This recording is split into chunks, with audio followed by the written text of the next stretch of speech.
Millhaven Federal Correctional Facility had stood on the edge of Garrett County, Maryland, for 63 years, and in all that time, not one warden had ever been afraid of a librarian. Warden Dale Crouch changed that, though he didn't know it yet. Crouch had arrived 14 months ago from a private corrections consulting firm out of Atlanta, brought in by the Bureau of Prisons to modernize operations at Millhaven after the previous warden retired. He wore pressed shirts even on Saturdays, kept a brass nameplate on his desk that faced outward toward visitors rather than toward himself, and had a habit of walking the facility with his hands clasped behind his back, like a man inspecting something he already planned to sell. His first month, he cut the G tutoring program. His second, he eliminated 2 of the 3 social workers on staff. By month 4, he'd renegotiated the food service contract with a vendor whose meals the inmates described, with unusual unanimity, as worse than cardboard soaked in regret. The guards who'd been there 15 years traded quiet looks in the break room. Nobody said anything out loud. Crouch had a way of remembering names, specifically the names of people who pushed back. The library was one of the last things he hadn't touched, not because he valued it, because it hadn't shown up on any report that mattered to him yet. Rowan Adley showed up on a Tuesday in February.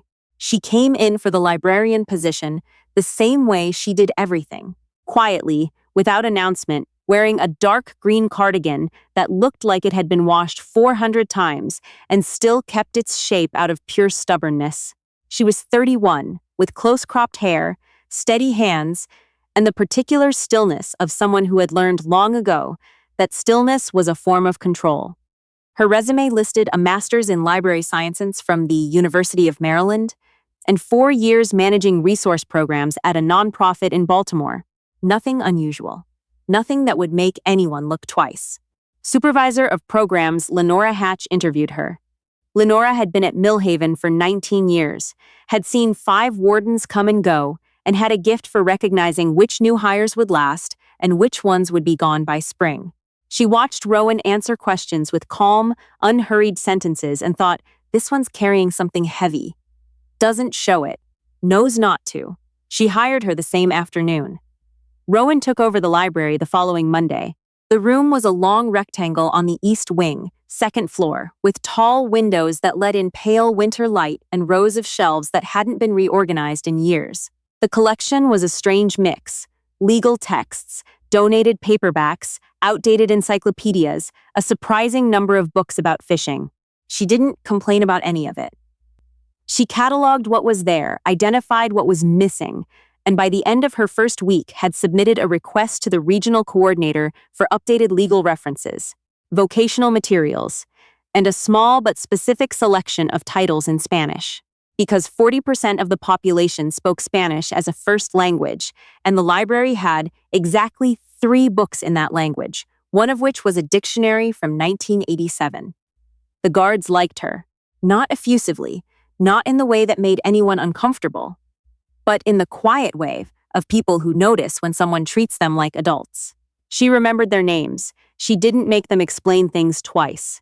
When the ancient card catalog system crashed on her 3rd week, and the IT contractor said it would be 6 to 8 weeks before someone could look at it, Rowan fixed it herself over a weekend, using an approach nobody in the building recognized, and left a note for the IT coordinator that said simply, database index was corrupted, rebuilt the query structure, should hold now.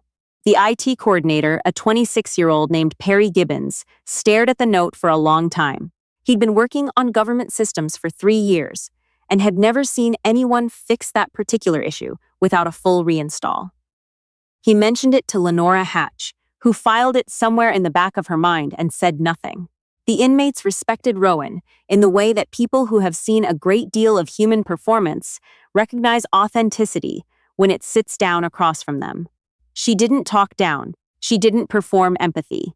She brought in a volunteer reading program, organized it around real skill building, and within 2 months had a wait list of 32 men who wanted in. A man named Dennis, who was serving 8 years for armed robbery, told his case manager, unprompted, that the library program was the first time I've felt like my brain still works. Crouch noticed none of this. What Crouch noticed, in month 11 of his tenure, was a budget line. He'd been working with his deputy, a thin-faced man named Randall Spears, to find additional cost reductions before the fiscal year ended. Spears had gone through the departmental allocations with the specific energy of someone who enjoyed finding things to cut, and he'd landed on the library operating budget with a small, satisfied sound. Program services, Spears said, sliding the page across Crouch's desk. Libraries taking $11,000 a quarter. That includes the new material requests, the volunteer coordination, the extended hours Adley's been running on Thursday evenings. Crouch looked at the number. What's the population utilization? 61% of the facility uses the library at least once a month. That's a lot of time they're not doing something else. My thought exactly. Crouch approved a meeting with Rowan for the following Thursday. She arrived exactly on time. She sat down across from Crouch's outward-facing nameplate without being asked and folded her hands on the table in a way that communicated neither nervousness nor aggression, just readiness. Crouch found this mildly irritating. "Miss Adley," he said, "I've been reviewing the library's resource allocation. I assumed that was the reason for this meeting." She said, "The Thursday evening program, the extended hours, the material requests, these represent a significant draw on discretionary budget. They represent about $11,000 per quarter," Rowan said, "which works out to roughly $42 per participating inmate per month. For comparison, a single incident requiring emergency medical response in this facility costs the Bureau an average of $1,200. The library program has been associated with a measurable reduction in facility incident rates since February." Crouch looked at her. "You've been tracking incident rates?" "I track everything relevant to the program's continuation," she said. "I can provide the data if you'd like. I've also cross-referenced it with recidivism research from the National Institute of Justice, if that would be helpful for your next budget presentation to the regional office." There was a pause. Spears, standing near the window, shifted his weight slightly. "The Thursday program is still being cut," Crouch said. "Effective end of month." Rowan nodded once. "I'd like that in writing, please." Crouch said she'd have it by Friday. She thanked him with the exact level of formality the situation called for, and left. In the hallway, she passed Lenora Hatch, who was carrying a stack of program reports. Lenora looked at her face and said quietly, "How bad?" "Thursday evenings," Rowan said. "End of month." Lenora closed her eyes briefly. "He doesn't understand what that program does. He understands exactly what it does," Rowan said. "He just doesn't care about those outcomes." She went back to the library. She had work to do. What Rowan Adley did not tell anyone at Millhaven, what she had not told anyone in Maryland, or before that in Virginia, or before that in a place she almost never thought about by name, was that she had spent 6 years as a military intelligence analyst embedded with a special operations support unit. She'd done 3 rotations overseas. Her job had been to build information architecture under pressure, find patterns in fragmented data, and identify threats before they became incidents. She'd been very good at it.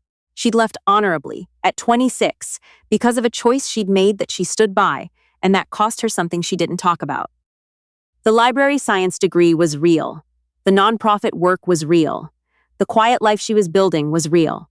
But the skills didn't go anywhere. The Thursday program ended. Rowan absorbed the loss without visible reaction and immediately began rebuilding into the existing schedule, distributing the materials differently, keeping the participation numbers intact through a reconfiguration that Spears, had he looked, would not have been able to object to on any line item basis because she'd made it budget neutral. Dennis, who had a gift for observation, said to her one afternoon while returning a book, "You're not actually upset about this, are you?" "I'm very upset about it," Rowan said. "But you're doing something about it." She looked at him. "Aren't you supposed to be at vocational training?" He smiled and left. The thing Rowan had been doing quietly, for the past 3 months, had started with a number that didn't add up. It was in the food service contract. She'd seen it by accident. Spears had left a procurement document on the library's shared printer, the one on the second floor that the administrative offices also used, and it had printed behind her own requests. She'd been about to bring it to the front desk when a single line caught her eye. The contracted cost per inmate meal was listed at $4.80. She'd been following facility operations as background context for understanding how program budget decisions got made. And she happened to know, from a regional BOP report she'd read in preparation for a library consortium meeting, that the standard contracted rate for comparable facilities was between $2.90 and $3.40. She put the document on the front desk. She said nothing, but she started paying attention to different things. Over the following 10 weeks, working in the margins of her actual job, during early mornings before the facility came fully alive, during lunch hours when the library was quiet. Rowan built a picture. She was careful. She was thorough. She used only sources that were legitimately accessible to her. Public procurement records, Bureau of Prisons regulatory filings, regional inspection reports, available through standard library consortium databases, and the facility's own internal documents that flowed, as administrative documents always flow, through the shared printer, through the break room, through the casual information ecology of because Yulace, where people had stopped being careful because they decided no one was paying attention. The picture that emerged was not subtle. Crouch had arrived from a private consulting firm. That firm had, in the 14 months before his appointment, secured contracts with 7 federal facilities. 3 of those contracts involved the same food service vendor that was now operating at Millhaven at $4.80 per meal. The vendor's CEO had attended the same professional association conference as Crouch in 2023 and 2024.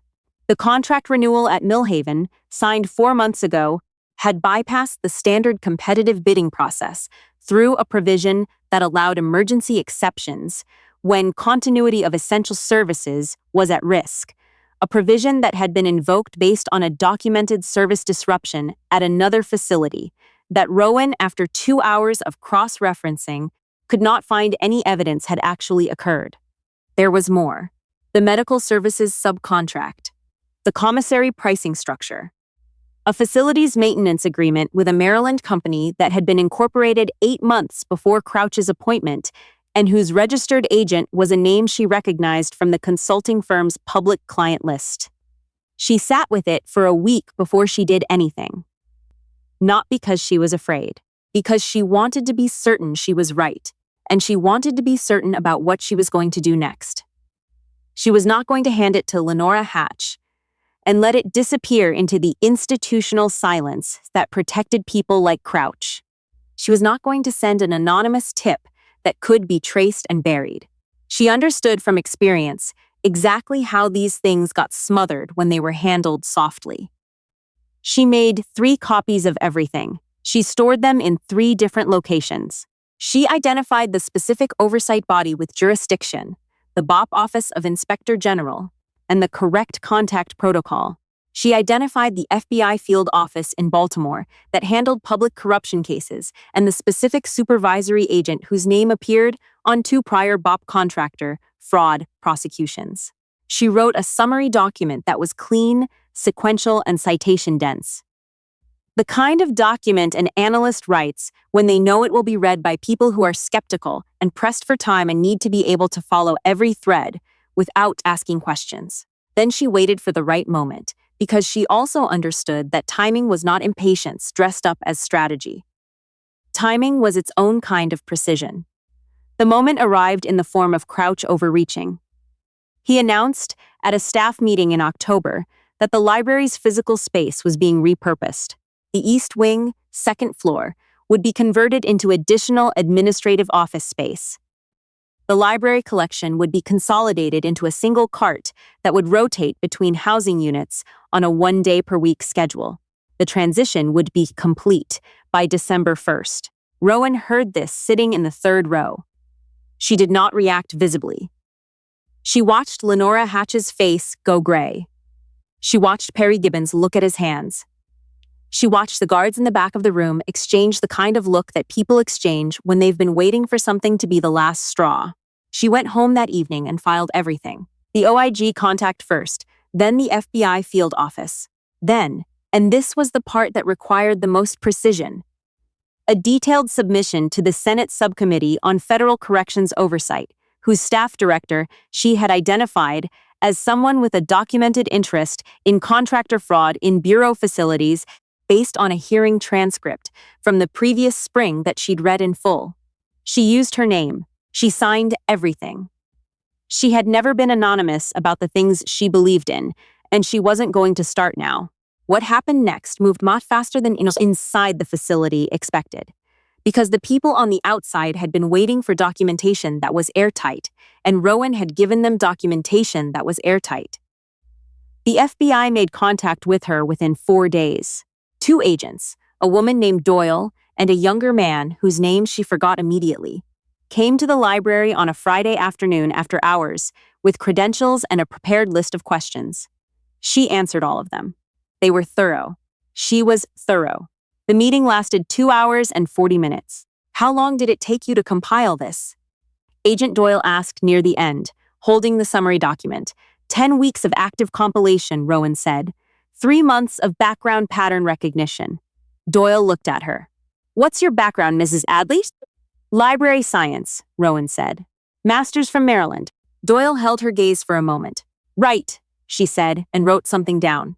The facility on a Wednesday morning in November, 6 weeks after Rowan's filing, when 4 vehicles arrived in the Millhaven administrative parking lot at 7:45 in the morning, which was before Crouch normally arrived, but not before the staff, and not before Rowan, who was already in the library reorganizing the periodicals section, and heard, through the ductwork that ran along the ceiling, the particular quality of sound that a building makes when something official is happening in it. She kept reorganizing the periodicals. Crouch arrived at 8:15 to find Agent Doyle and 3 colleagues in the lobby with a federal warrant and a forensic IT team that had already begun working on the administrative servers. Randall Spears, who had arrived 20 minutes earlier, was sitting in a chair near the main desk with the expression of a man watching a wall he'd built fall over in slow motion. Crouch asked, with the particular precision of someone who already knew the answers, what this was about. Doyle told him. The facility spent the rest of that Wednesday in a state of suspended animation. The kind of day that everyone who works in a place remembers afterward in unusual detail, where ordinary things like the coffee machine and the fluorescent lights seem to be happening at slightly the wrong frequency. The administrative staff gave statements. The IT team worked. Lenora Hatch, who had been called into a separate meeting with the BOP regional coordinator by 11 o'clock, emerged 2 hours later, looking like someone who'd walked into a storm shelter, found it already occupied by people who knew exactly what they were doing. She came to the library at 2 in the afternoon. Rowan was helping a man named Torres work through a legal reference for a filing deadline he had in 3 weeks. She finished the interaction, walked Torres through what he needed, and then turned to find Lenora sitting at the reading table near the windows. It was you, Lenora said. It wasn't a question. Rowan sat down across from her. Yes. Lenora was quiet for a moment. How long have you known? I had enough to file about 10 weeks ago. I spent that time making sure I wasn't wrong about anything. Were you? No. Another silence outside the windows. The pale November light was going gray at its edges. Lenora looked at the shelves, at the reorganized collection, at the sign Rowan had put up near the legal reference section that said, "Ask for help." That's what this is here for. The library's being closed, Lenora said. The December 1st plan. That plan is now under review, Rowan said. Along with every operational decision Crouch made in the last 14 months, the regional coordinator will be making interim appointments while the investigation runs. I included a note in my submission about the library's incident correlation data. Someone will read it. Lenora stared at her. You included a note. It seemed relevant. Rowan. Lenora's voice had something in it that wasn't quite disbelief. Who are you? Rowan looked at her steadily. I'm the librarian, she said. The investigation took 7 months. Crouch and Spears were both indicted on federal contractor fraud charges. The food service vendor's contract was terminated at 4 BOP facilities, not just Millhaven. The false service disruption documentation that had bypassed the competitive bidding process turned out to be connected to a scheme that had been running across multiple facilities and multiple contracts for nearly 3 years.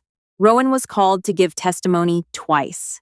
She gave it clearly, calmly, and without editorializing, because she had been trained to present information in exactly that way, and she saw no reason to do it differently. The library was not closed. In fact, when the interim warden, a 22-year veteran named Carol Stroud, who had a reputation for running facilities where nothing dramatic happened, which was the highest compliment in the business, came to Millhaven in January, one of her first questions to Lenora Hatch was about the library program. "I read the incident correlation data," Stroud said. "Someone submitted it to the regional office." "That would have been Rowan Adley," Lenora said. "The librarian." "Yes." Stroud made a note. "I want to meet her." They met on a Thursday afternoon, which was fitting, because the Thursday evening program had been reinstated in December, 3 weeks after Crouch's arrest, and was running again at full capacity. Dennis was there. Torres was there. 31 other men were there, working through materials that Rowan had spent a winter curating with the specific knowledge of what people in this place actually needed. Stroud shook Rowan's hand and asked her what the program needed to keep running. Rowan had a prepared list, which she'd been updating for months, organized by priority and estimated cost and projected outcome. She handed it over without ceremony. Stroud read it. "This is very thorough." "I try to be prepared," Rowan said. "The regional office asked me whether you'd be interested in a program director position, facility-wide. It would mean stepping back from day-to-day library operations." There was a moment of quiet between them. "I appreciate that," Rowan said. "I'd like to stay in the library." Stroud looked at her, really looked, in the way that people who have managed difficult situations for decades look at someone when they're trying to understand what they're actually seeing. "Any particular reason?" she asked. Rowan glanced at the room, at the shelves, at Torres, who was deep in a legal text at the far table, at the sign near the reference section, at the afternoon light coming through the tall east-facing windows, pale and clean and entirely ordinary. "The work is here," she said simply. Stroud nodded, as if that was the answer she'd expected, or maybe the one she'd hoped for. She approved the full library budget request before she left the building. Rowan walked back through the stacks after the meeting, running her fingers along the spines the way she did at the end of every shift. Not counting, not cataloging, just making contact with the physical fact of the place. She had built something real here, not dramatic, not visible from the outside, not the kind of thing that showed up in performance reviews or made anyone's career. Just real and useful and ongoing, which was, in her experience, the only kind of thing worth building. Dennis was waiting near the door with a book he wanted to return. He looked at her face and said, "Good meeting?" "Fine meeting," she said. "They offer you something?" She took the book from him and checked it back in. "Go to your program." He grinned and went. She put the book back in its place on the shelf, exactly where it belonged, exactly where anyone who needed it could find it, and went back to work.